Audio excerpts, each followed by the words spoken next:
last Monday in April, here in 2019, those of us in the St. Louis area awoke to the news that Steve Stenger had resigned from his office as St. Louis County Executive. This was a result of federal indictments on bribery and mail fraud charges. I'm not clear as to how much press coverage was given to this outside of the St. Louis region, but I suggest that our friends in outstate Missouri should be paying very close attention to this. Now, it's probable that Mr. Stenger didn't do anything that a good number of his predecessors or a good number of his contemporaries have not done. Let's be honest here. The power of a government office like this has the potential to corrupt. And power corrupts. Absolute power corrupts absolutely. Most likely Steve got caught because he got sloppy. Most likely as an elitist, as he rose higher and higher in the ranks, the more he felt entitled to the spoils. Now, right across the river, we can see several examples of this type of abuse of power.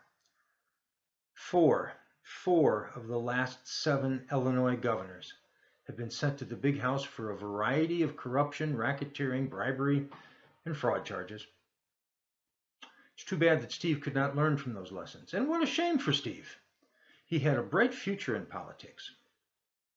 There's a vote set for a little bit over a year from now that will attempt to unify St. Louis City and St. Louis County. Steve was the front runner to become the mayor of that new, larger metropolitan governing body. Now, there's a whole lot of movers and shakers with very deep pockets who would most definitely benefit from a larger and friendly government entity like this. And Steve Stenger was the man that they wanted to be the mayor in that city. This is the kind of man they can deal with. These well-connected people have positioned their chess pieces to get this merger deal done next year. They have arranged to have the entire state vote on this instead of just the people living in the St. Louis region. That, in and of itself, is clearly an attempt to rig the results, and this reeks of a scam itself. You see, they want to water down the voices of St. Louis County voters opposed to this merger. Perhaps this Stenger episode might just shed a tiny bit of light on this merger issue to those in outstate Missouri.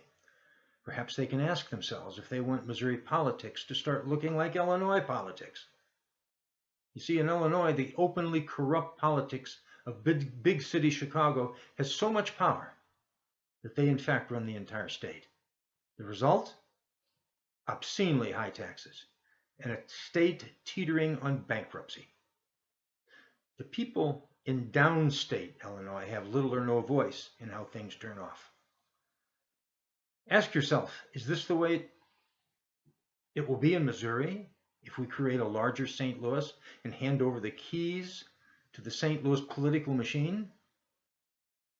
Yep, it's too bad Steve Stenger was not able to learn from the mistakes made by past Illinois governors. It still remains to be seen if Missourians will be able to learn a lesson from the Stenger affair and reject the kind of corrupt political system that is in place in Illinois.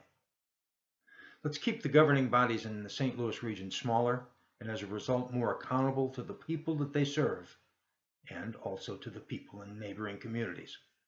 Remember, power corrupts, and absolute power corrupts absolutely. Thanks for watching.